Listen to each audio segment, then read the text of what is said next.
Paz do Senhor, irmãos. Livro do Apocalipse. Eu darei um nome para possibilitar a minha explicação. Eu o vejo como um livro tridimensional, ou, na linguagem hoje de computador, multiverso. O que quer dizer isso? É que é um livro que conta a mesma história em três aspectos distintos, do ponto de vista dos céus, do ponto de vista da terra, e ao mesmo tempo a história vai e volta, não é? E muitas pessoas se perdem nessa exposição literária, porque eu não me lembro de ter tido nenhum contato com qualquer proximidade deste fato, não é? Nunca soube de algum escritor tenha exposto essa estrutura literária. Só a Bíblia mesmo. Então, para você ter uma ideia do que eu quero dizer, quando você ouve pessoas dizendo, por exemplo, o cavaleiro branco que sai na abertura dos selos é o anticristo. Precisamos pensar um pouquinho melhor, pensar um pouquinho mais do que ficar engolindo essas pílulas, não é, de vida do doutor. Vamos deixar para lá. Por certo que não é o anticristo. Por quê? Primeiro, João está no céu e tudo que ele está vendo é do ponto de vista do céu. Estes 4 cavaleiros são anjos ou arcanjos do exército de Deus. De onde você tirou a ideia que o diabo vai lutar contra ele próprio? Não faz sentido. E de onde você tirou a ideia, você é maneira de dizer, me perdoe, de onde as pessoas tiram a ideia de que o diabo receberá o direito de fazer juízo, quando ele é o objeto do juízo? Então, algumas interpretações são muito pobres nelas mesmas, não é? Então, quando você vê os 4 cavaleiros, não é? Esses 4 cavaleiros são arcanjos, são anjos do exército de Deus. São os santos anjos que exercerão o juízo na terra. Não são demônios, os demônios serão o alvo do juízo, não é? Então, quando você começa a ler o Apocalipse, eu diria para você, pega um caderno e faça assim. Coloque os selos, tá certo? Depois você coloca as trombetas e depois você coloca as taças. As taças e trombetas, elas é muito fácil você sobrepô-las. Você perceberá que elas são a mesma declaração, só que uma é dita de quem está vendo lá no céu aquilo acontecer e a outra de quem está na terra vendo aquilo chegar. Então, só para ser mais direto, se você pensar que o sol, não é, será juizado também, será abalado, a terra, então o Altíssimo não castigará, por exemplo, as árvores do campo, como é dito, 2 vezes, será uma vez só. Mas é dito 2 vezes. Por quê? Porque é tridimensional ou é multiverso.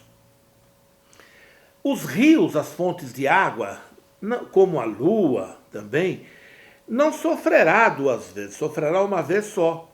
Mas, para que isso aconteça, de vários aspectos, então, cria-se a exposição, não é? O panorama é exposto literalmente em dimensões. Muito bem. Então nós temos aqui o livro do Apocalipse. Só que em alguns momentos, esta revelação em uma das dimensões fica literal. Isto é, aquilo que é dito, não há interpretação, é. Então, tendo como partida essa base que eu compartilhei com um irmão, de que o livro do Apocalipse é um livro multiverso ou tridimensional, não é? Que ele é como se você entrasse na história e como se você contemplasse a história ao mesmo tempo, o mesmo fato.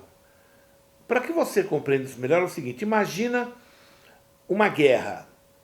Então, quem está de um lado da montanha vê uma coisa, quem está do outro lado da montanha vê outra, e quem está em cima vê os dois lados. Então, o Altíssimo nos deu o Apocalipse e contempla todo o panorama da história. Então, agora vamos nos ater no capítulo 19 de Apocalipse, aonde é declarado, aonde é exposto a vinda de Jesus. A vinda de Jesus não é o arrebatamento. O arrebatamento, como alguns pensam equivocadamente, que se dará no fim da tribulação, porque mesmo tribulacionista ou no meio da tribulação é ridículo. Não tem a menor possibilidade de que isso seja verdadeiro. O problema é que as pessoas que interpretam isso, eles se atêm a profecias dadas a Israel. Eu não estou dizendo que você não tenha a Torá e a Taná como base. Eu estou dizendo que, claro que a base da profecia é a Taná. Mas você precisa entender, quando a profecia é dirigida ao povo de Israel e quando ela é dirigida ao povo gentil. Vamos pontuar uma coisa aqui, e aí a gente vai para 19. Normalmente os meus vídeos são longos, enfim, é isso mesmo. Quando você... Se eu te perguntasse, por exemplo, quando começa a doutrina cristã para os gentios? A Bíblia nos fala quando ela começa. Ela começa, na verdade, o Evangelho começa na casa de Cornélio, não antes. E isso é absolutamente correto. Jesus falou assim, olha, primeiro em Jerusalém, depois Judéia, Samaria e depois a todo canto, inclusive aqui no Brasil. Então, chegou a todo canto quando chegou na casa de Cornélio. Cornélio é o último grupo representativo, ou representado por ele, perdão, que deva ser alvo da evangelização. Pedro não está preparado, Pedro não tem a doutrina, Pedro não tem conhecimento, Pedro não sabe o que está acontecendo e ele fala isso. E de tal maneira que o Altíssimo diz a ele, vá com estes homens porque eu os tenho enviado e não tenha medo de nada. Pedro vai em obediência a Deus, mas ele não sabe. Ao chegar na casa de Cornélio, Cornélio pergunta... ele pergunta a Cornélio, olha, estamos aqui, o que aconteceu? E Cornélio expõe. É aí que Pedro começa a falar algo que é lógico, é automático, é consequência. Não foi uma instrução de revelação dada por Deus, mas a continuidade de uma conversa. E quando Cornélio estava falando sobre Yahshua, o Espírito se derramou sobre todos e Pedro não entendeu nada. Isso é tão verdade que Pedro foi sabatinado em Jerusalém por este fato. Ele falou, como que eu poderia negar a eles o batismo nas águas se eles receberam do mesmo modo que nós, judeus, recebemos o Espírito em Pentecostes? Então, o Evangelho para o gentil começa na casa de Cornélio. É bem verdade, e nós temos alguns fatos que antecederam com Jesus, não é? Com a mulher Ciro Fenícia, e me falhou a memória aqui, uma outra situação, o centurião, que eles não são judeus, mas são alcançados, não é? Por insistência. Jesus fala, não é lícito, não é legal, não é permitido que isso aconteça, que eu deite o pão dos filhos, não é? E dê aos cães. Uma parte aqui. Eu fico ouvindo pessoas dizerem sobre atender muita gente. A igreja tem que socorrer os pobres, tem que socorrer os pobres, tem que socorrer os pobres. As pessoas que assim falam não socorrem ninguém. É só conversa. Mas também não é lícito você tirar da tua casa, meu irmão, pai de família, tirar da boca dos teus filhos para dar a uma pessoa que não tem. Você deve sim dividir o seu pão com o teu irmão em Cristo, mas nunca tirar da tua casa para dar a uma pessoa que ainda não é do reino de Deus. Isso não é certo. Mantenha a sua casa. A Bíblia diz que quem não cuida dos seus é pior do que o infiel. Então, cuidado com esse legalismo piegas, essa religiosidade farisaica terrível, não é? Voltando. Então, sabendo que o evangelho começa ali na casa de Cornélio, a doutrina terá que se desenvolver, terá que se fazer conhecida de acordo com a necessidade diária. Então, a busca dos apóstolos, Senhor Deus, o que a gente faz com isso, com aquilo? Ah, olha aí o problema das viúvas. Aí, então, se levantará o problema, o ministério do serviço, não é? Da administração. Então, cada situação vai se desenrolando e a necessidade de buscar-se ao Senhor e o Senhor, por sua vez, dá a instrução. Até que chega o apóstolo Paulo, que através dele a graça é compreendida, porque ele é arrebatado aos céus. E ele recebe do próprio Salvador a palavra, ele viu o Senhor, ele esteve com o Senhor. Então Deus falou que ele era um vaso escolhido, especial para uma obra, e a obra foi essa, de elucidar a graça e o evangelho para os gentios. Muito bem, então compreenda que quando você for estudar as profecias, você tem que entender a quem esta profecia está se referindo, a quem está dirigindo a palavra. Quando chega no capítulo 19, vamos ler. Eu não vou ler todo, é muito grande, é muita informação, mas eu queria ler a partir do verso 11. E vi o céu aberto e eis um cavalo branco. O que estava sentado sobre ele chama-se Fiel e Verdadeiro, e julga e peleja com justiça. Esse cavaleiro branco aqui, esse cavalo branco, não é o cavalo branco dos selos. Aquele cavalo branco é um arcanjo. Este cavalo branco, quem está sobre ele é o nosso bendito Salvador Yahshua. Por que eu o chamo de Yahshua? Eu vou explicar.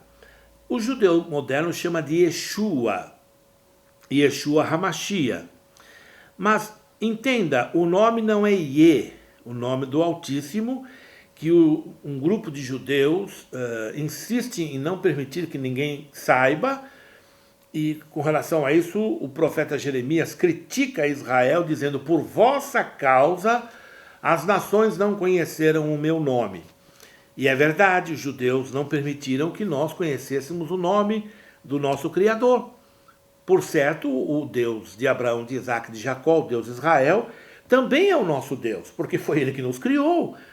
Então, não é justo que eu não saiba quem Ele é. Como que eu posso adorar aquele que eu não conheço? Paulo falou assim: como crerão se não há quem pregue? Não é? Então, para que eu tema ao Deus de Israel e o ame e o sirva, eu tenho que conhecê-lo.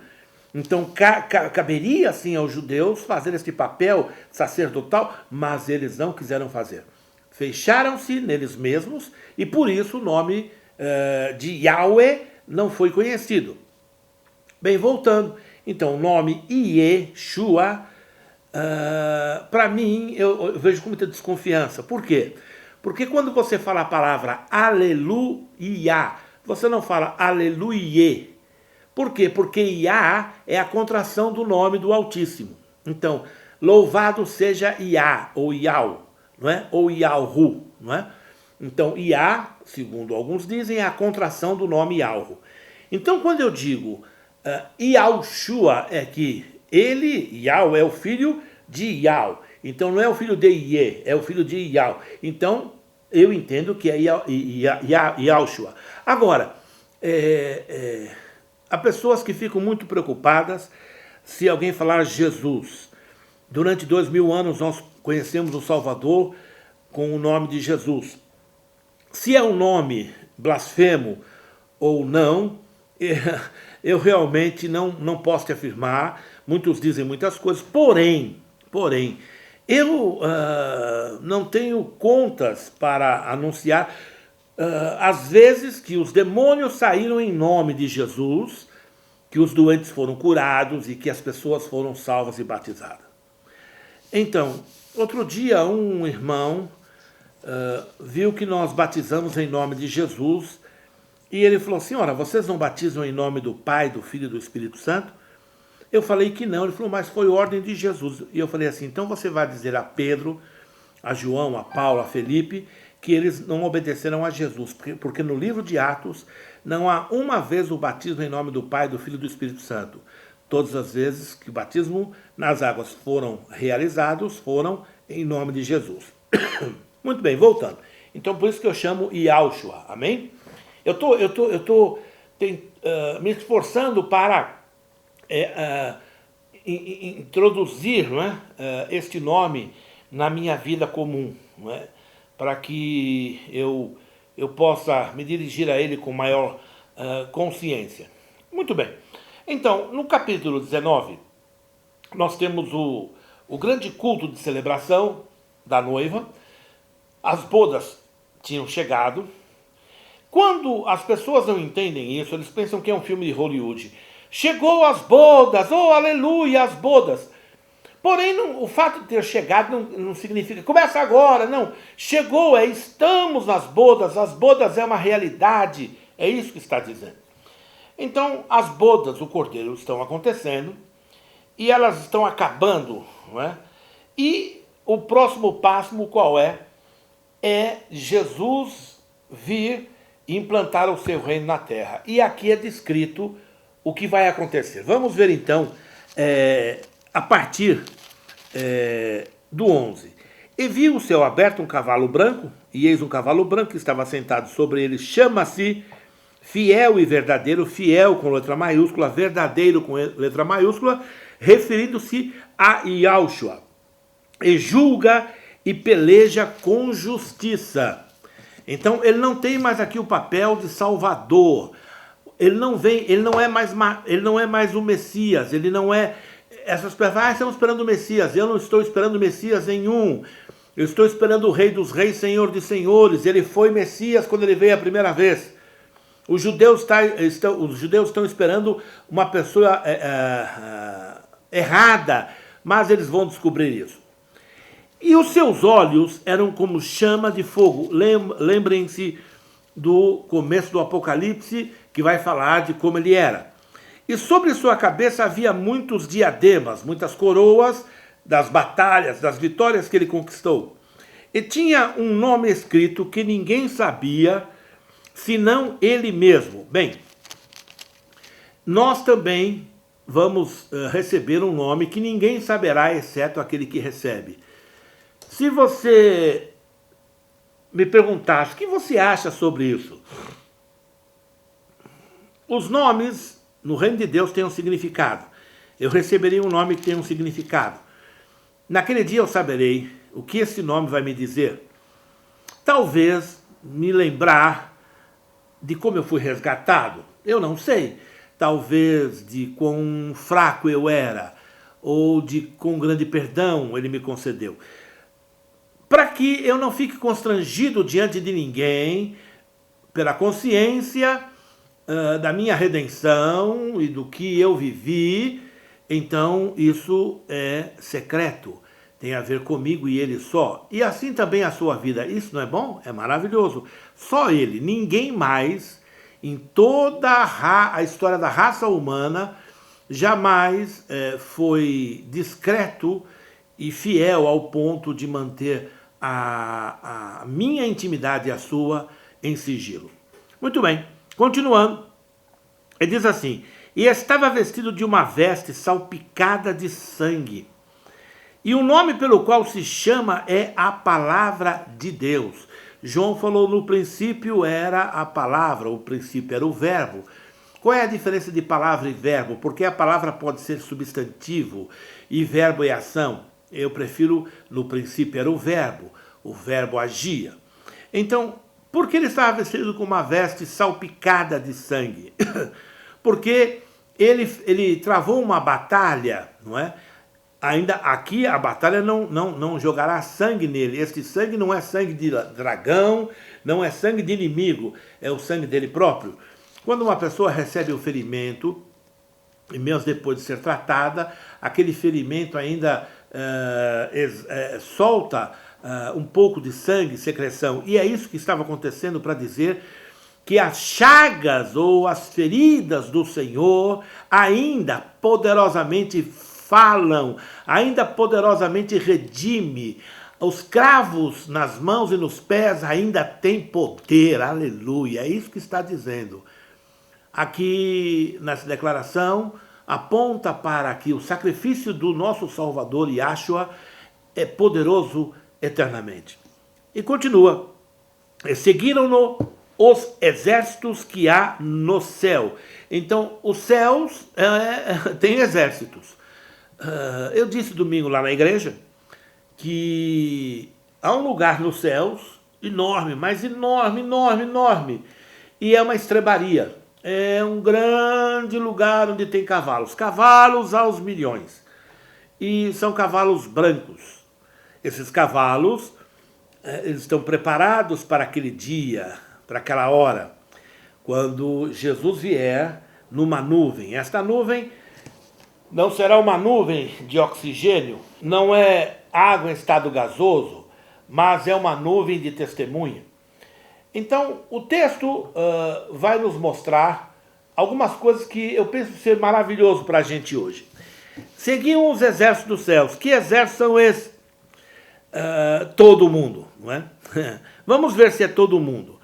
Alguém vai dizer assim, não, esses exércitos são exércitos de anjos. Ei, os anjos não vestem linho finíssimo como a noiva, porque esse linho finíssimo tem a ver com os atos de justiça ou de fé que a noiva praticou. Então veja, seguiram-no os exércitos que há no céu em cavalos brancos e vestidos de linho fino, branco e puro. E da sua boca saiu uma aguda espada para ferir com ela as nações. E ele as regerá com vara de ferro. Querido irmão, é curioso que quando você lê as cartas, a Bíblia diz assim, ao que vencer darei poder sobre as nações e ele a regerá. O que vencer a regerá com vara de ferro. Então aqui é declarado que Jesus regerá e lá diz que é a igreja. Então o que está certo? Ambos, porque nós reinaremos juntos com ele. É o que ele falou. E nós nos assentaremos em tronos junto com ele. Foi o que ele prometeu. Ele diz assim, e ele mesmo é o que pisa o lagar do vinho do furor da ira do Deus Todo-Poderoso. Esse lagar ainda não foi pisado, será pisado. Por quê? Porque não é o sacrifício na cruz. Não foi lagar que ele pisou, não foi nada. Esse lagar aqui é o da ira, lá foi da graça, foi da misericórdia e do perdão. Aqui é o da ira. A gente entende que ele refere-se à grande peleja do Vale do Amargedon, não é a batalha do Amargedon, contra os exércitos de Gog, da terra de Magog. Ele diz assim, do furor e da ira do Deus Todo-Poderoso, o verso 16. E na veste e na sua coxa está escrito este nome, Rei dos Reis, Senhor dos Senhores.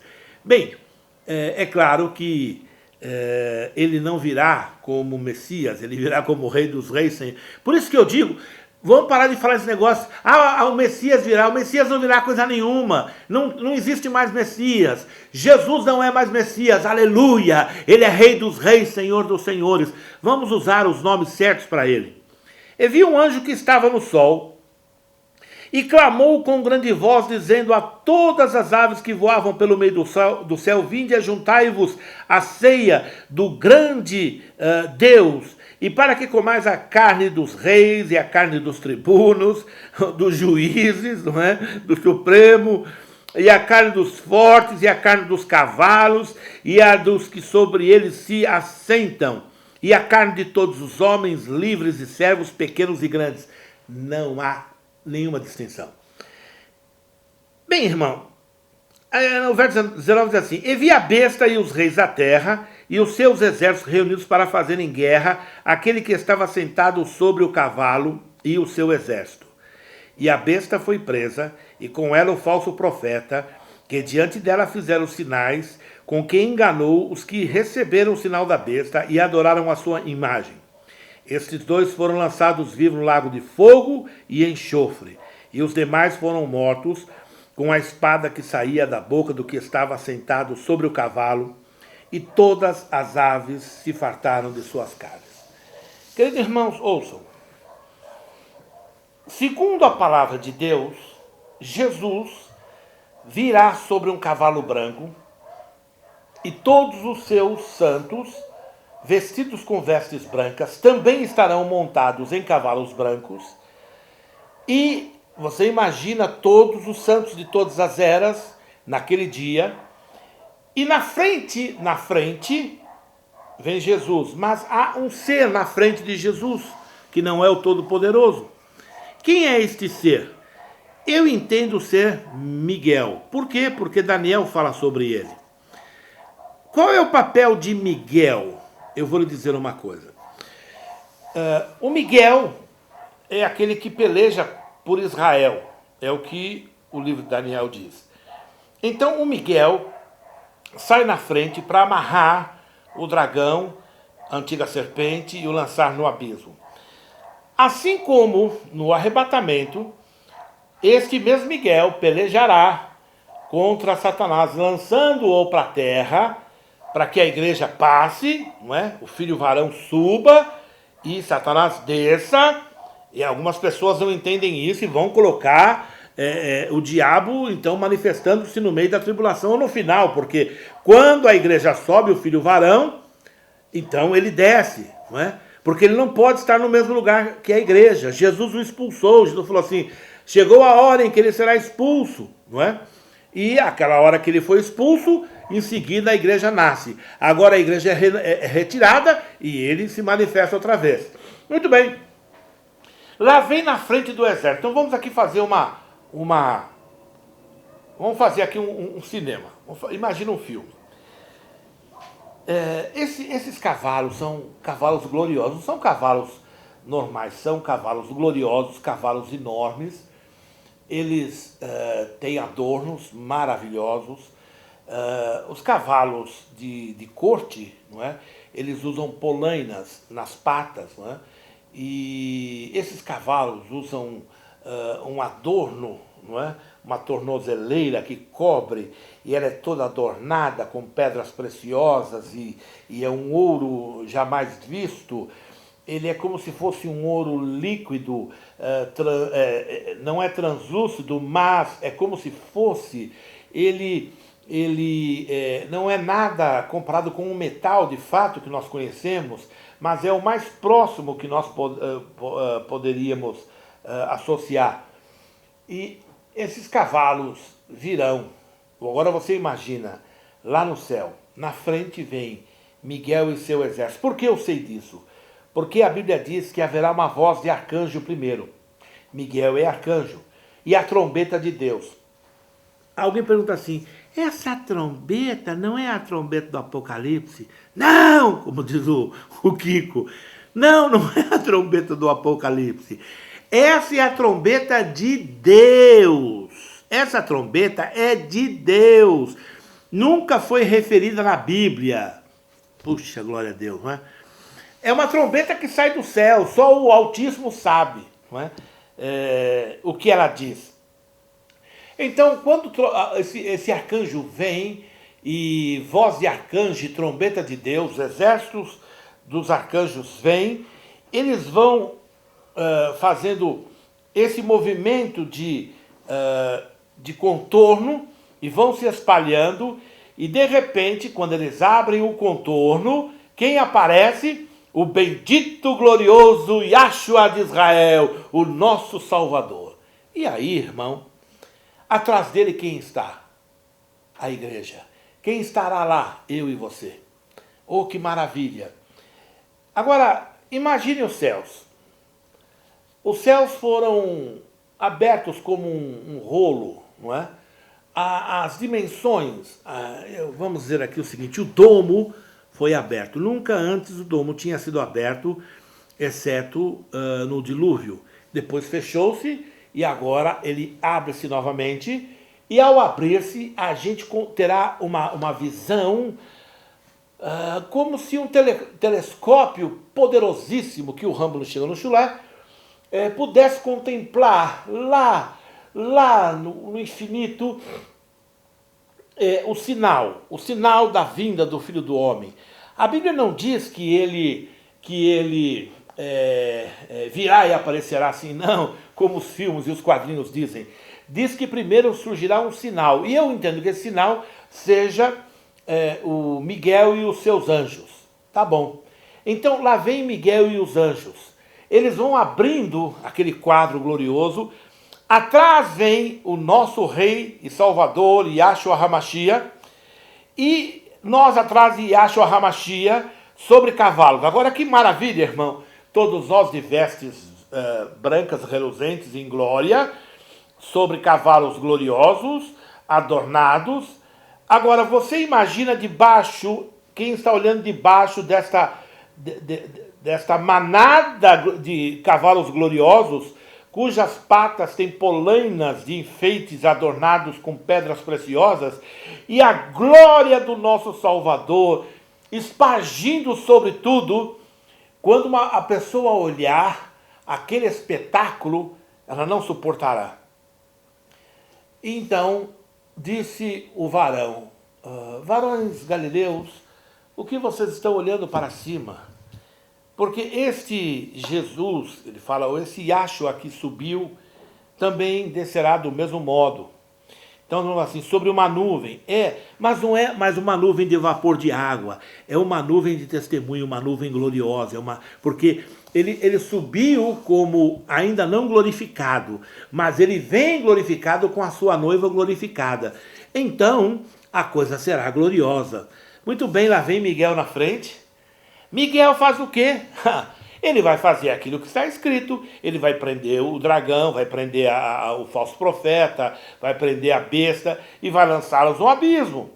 E os demais também, e fará guerra. Jesus vem para estabelecer o reino. Algumas pessoas imaginam que Jesus vai pegar a espada e vai igual o Rambo. Não, não é assim, não será assim. Jesus é Senhor absoluto. Ele fala, a Bíblia diz que ele vencerá pela espada que sai da sua boca. Em outras palavras, é o que ele fala. Ele fala, morra e morre. Por isso que eu digo a você, ele está falando para você hoje, viva, ser curado, seja abençoado, seja santo, seja uma nova criatura, oh glória a Deus, seja vencedor. E tudo que ele fala acontece. Então você tem que crer na palavra dele. Então, irmão, Jesus está para demonstrar este grande espetáculo cósmico, não é? E nós então entenderemos essas três dimensões do livro do Apocalipse. Nós estamos muito perto disso acontecer, muito, muito perto. Eu voltarei, eu provavelmente semana que vem, quero acertar com o Manas, pedir para ele me lembrar, de nós voltarmos a vermos sobre os últimos dias, quando Jesus refere-se à vinda dele, usando a figura de Noé, não é? E vamos ver alguma coisa sobre isso. Eu já tenho um vídeo sobre isso, mas eu quero renovar isso e refrescar a memória da gente com esse texto. Irmão, nós estamos muito próximos de irmos embora. Muito próximo, nós estaremos do lado dele, voltando, não mais indo, mas voltando, não é? Sobre cavalos, e eu poderei olhar para o meu lado e ver o meu Senhor e Rei, o meu Deus e Salvador, a Ele glória, honra, poder, honra, domínio, força, temor, reconhecimento, serviço, a Ele toda a reverência, a Ele toda a exaltação, a Ele toda a glória, a Ele todo o poder. Ele é o único digno de ser adorado, porque Ele é santo, justo, eterno, imutável, Pai da eternidade, Pai das luzes, onde não há mudança nem sombra de variação. Ele é o alfa e o ômega, ele é a raiz de Davi, ele é a resplandecente estrela da manhã, ele é o meu amigo e Senhor e Salvador, Yahshua HaMashiach. Eu olharei para o lado e eu quero ver você lá também. Estaremos vendo, assim como nós somos vistos hoje. Esse é o convite que a igreja faz a você. Quem tem sede, venha. Quem quiser, venha. Tome de graça da água da vida, que Jesus nos deu o direito de usufruir. Nós não temos mais tempo na terra. Sabe, eu tenho dó das pessoas que ainda estão lutando. Eu como cidadão luto, viu, irmãos? Eu como cidadão entendo sim que nós temos que lutar por aquilo que é justo. Há tantos bandidos, tantos criminosos de gravatas que aparentam ser homens retos e são homens sanguinários, homens perversos, homens malignos. Não se engane não, não se engane não. E eles lutam por isso aqui. Nem sabem que isso aqui vai acabar e rápido. Eles acham que nós somos loucos, não é? Mas naquele dia nós veremos, não é? Naquele dia ver-se-á a diferença dos que servem e dos que não servem ao Senhor.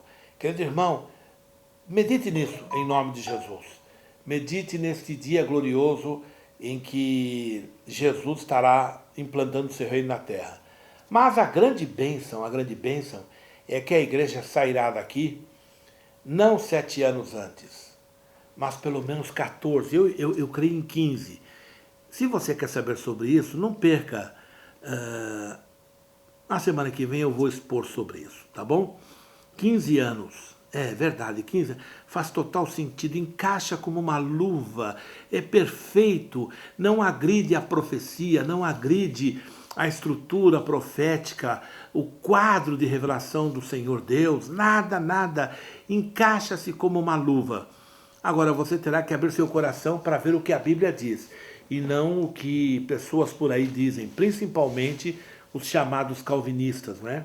Que eles querem lutar a todo preço agora para te colocar medo, para dizer que o anticristo vai quebrar a noiva no meio. É o que eles estão dizendo, que você tem que comprar um terreninho e abastecer tua casa de água, de comida, porque o sangue de Jesus não tem poder, eles dizem. Não tem poder. Então é melhor morrer agora, né? Vamos começar a orar para morrer antes. Porque ficar aqui pro arrebatamento é jogo ruim, hein? Rapaz, é muito louco, né? Eu não pensei que eu viria tanto maluco na minha vida. Não é? Tanto incrédulo, tanto carnal, ao ponto de falar tanta bobagem. Eles estudam, fazem faculdades, vão para os Estados Unidos, fazem PhD em teologia, para serem uns alienados carnais, sem graça, sem esperança, sem alegria, sem nada. Deus parece que está longe deles. Eles não entendem isso, não é? Mas que você saia desta geladeira, desse freezer, né? Freezer teriano. Saia disso em nome de Jesus, enquanto é cedo, saia disso.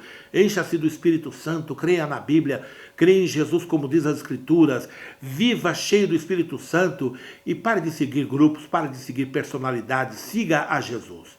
Deus abençoe sua vida, a gente se vê na próxima em nome de Jesus. Amém.